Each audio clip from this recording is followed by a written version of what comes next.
Olá, amados irmãos e irmãs em Cristo Jesus, a paz de Cristo, o amor de Maria. Olha, estou trazendo a boa nova para vocês através do meio de comunicação. Esse nosso vídeo, eu irei trabalhar com vocês a apostila de Ministério de Pregação, essa daqui, e irei trabalhar o primeiro capítulo. Só que aí eu vou dividir em duas partes. Agora, nesse exato momento, eu vou falar da primeira parte, que é a introdução e desenvolvimento.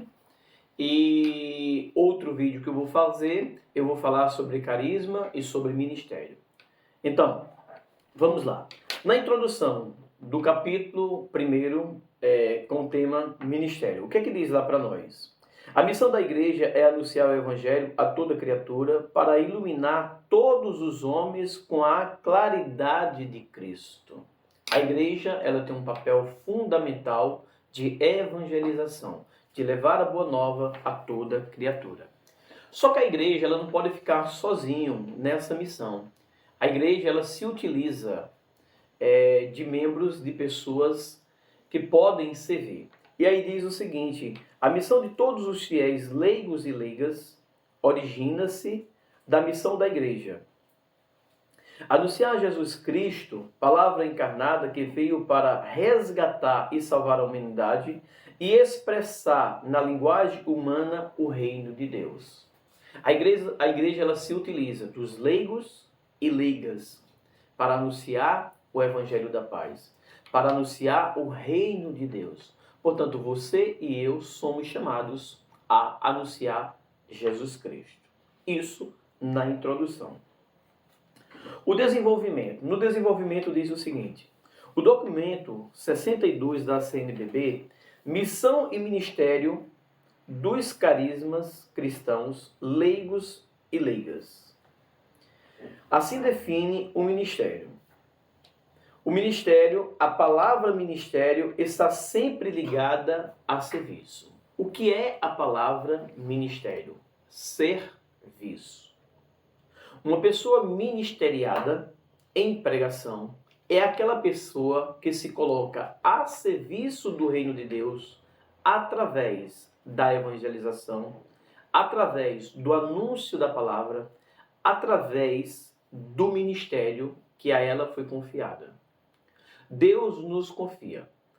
Deus acredita em nós. Deus sabe da nossa capacidade. Deus sabe da sua capacidade.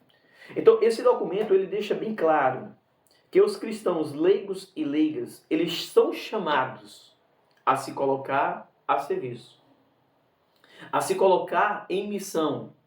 Quando nós estamos a serviço, quando nós estamos em missão, nós estamos aí representando a igreja. Nós estamos aí trazendo a boa nova através da igreja. A igreja traz para nós essa verdade de fé, o reino de Deus, o anúncio da palavra. Diz o seguinte: ele chamou os que ele quis. A pessoa ministeriada são aquelas pessoas que Deus o chama. E Deus o chama porque Deus quer. Às vezes, as pessoas são ignoradas. Às vezes, as pessoas não são reconhecidas por outras pessoas. Por quê? Porque aquela outra pessoa acha que seria ele ou ela que devia estar no lugar daquele que está pregando a palavra de Deus. Essa pessoa é uma pessoa que ainda não entendeu o que significa ministério. Ministério significa se colocar a serviço.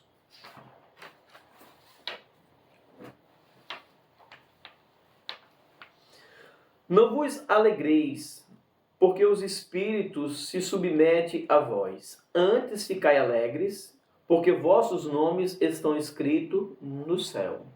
Ou seja, quando nós nos colocamos a serviço, as coisas que ali acontecem, as coisas extraordinárias, as transformações, as mudanças, tudo que ali acontece, não pode ser simplesmente a base para o nosso ministério, para o nosso serviço.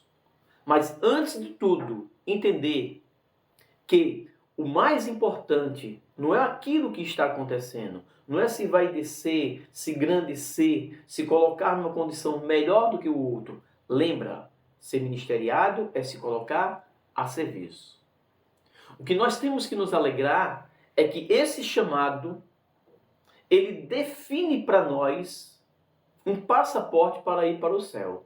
Não vos alegreis com tudo isso que está acontecendo. Se alegrem, pois o vosso nome está escrito no céu. O nosso serviço, o nosso servir, portanto, precisa ter um caráter de gratidão. Quando nós nos colocamos a serviço, nós não estamos simplesmente ali para servir, mas ao mesmo tempo, além de servir, nós somos servido. E aí, esse caráter de gratidão, Deus nos dá a graça dele voltar para nós. Ali nós nos alegramos, ali nós sentimos o amor, o carinho de Deus para conosco, que estamos nos colocando a serviço, e para com aquelas pessoas que ali chegaram com problemas, situações difíceis, e que eles se encontraram com o reino do céu. Mas vinha a hora, e já chegou, em que os verdadeiros adoradores hão de adorar o Pai em espírito e verdade. E são esses adoradores que o Pai deseja, que o Pai procura. Pois quem quiser salvar a sua vida, perdê-la-á. Mas quem perder a sua vida por causa de mim e o Evangelho, salvá-la-á. Mateus, capítulo 8, versículo 35. A dimensão salvífica do servir não é apenas pós-morte corporal, mas a salvação é para aqui e agora. Ou seja, o serviço, o ministério que é servir, ele não é simplesmente a dimensão dele de salvação, não é simplesmente pós-morte, mas ele já é aqui e agora. Ou seja, quando nós evangelizamos, quando nós nos colocamos a serviço do ministério que Deus nos confiou, nós já estamos recebendo a bênção de Deus. Veja que coisa linda, diz aqui, isto é, a salvação, ela não é pós-morte, a salvação, ela vem de uma vida vazia, ou seja, aquela vida vazia, ela se encontra, ela se enche de Deus, do seu reino, né? Ou seja, a pessoa ali está sem sentido de vida, ela encontra o sentido para a sua vida. A salvação de uma vida solitária, ou seja, aquela vida solitária é uma vida que ela se reencontra. A salvação de uma vida sem crescimento e maturidade, ela se torna uma vida com crescimento e maturidade. A salvação de uma vida sem milagre, ela passa a ser uma vida com milagre. Uma vida que não tinha testemunho, ela passa a ser uma vida já com testemunho. Uma vida que não tinha alegria, ela passa a ter alegria. Uma vida sem Deus e ela passa a ter Deus. Então, na introdução e no desenvolvimento do capítulo 1, que fala sobre ministério, essa é a mensagem. Essa é a mensagem do ministério. O ministério, ele serve para nos colocarmos a serviço do reino de Deus e sermos beneficiados não somente no céu, pós-morte, mas também já aqui na terra. As graças de Deus, elas são derramadas já aqui. O reino do céu começa aqui na terra. Então, vou ficar por aqui, para não ficar extenso demais. E irei fazer um outro vídeo trabalhando carisma e ministério. Nesse outro tema, nós iremos ver a diferença do que é carisma e ministério. Aí nós entenderemos muito bem qual que é o nosso ministério, qual que são os nossos dons. Fica na paz, um forte abraço, até o próximo vídeo.